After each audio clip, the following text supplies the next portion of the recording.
मान गोनां नोंथांमोन नै दिनै आब' मानिसाजों दङ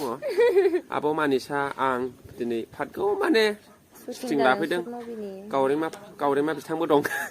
बिदि आरोखि ओमफ्राय नोङो माला हाबा लागोन जेनेबा ओरैनो आइडिया एसे माने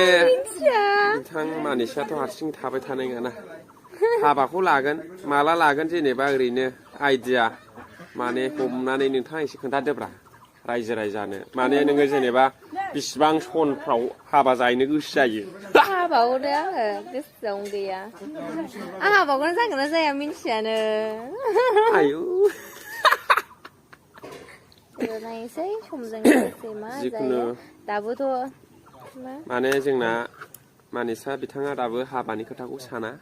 हाबायानो जानो समायथ'वाखै हाबायानो दाबो समायथ'वाखैना बैसाग गोरलै दासो 15.5 जादों 15.5 नङालै नंगौ 18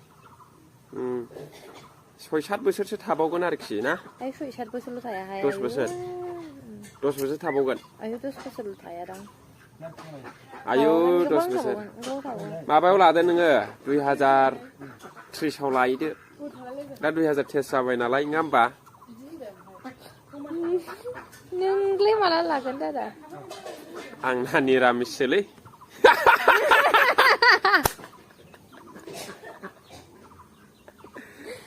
आं मोनसे खोथासो बुंनो सानदों आं मोनसे खोथासो बुंनो सानदों रायजो राजाफोर नों जायखौ हास्थायो स्पेसियेलि आं सेंग्राफोरनि थाखाय बुंग्रोनोसै माने नों जायखौ हास्थायो बे नोंखौ गोसोथोआबो जानो हागौ नङा होमबा बा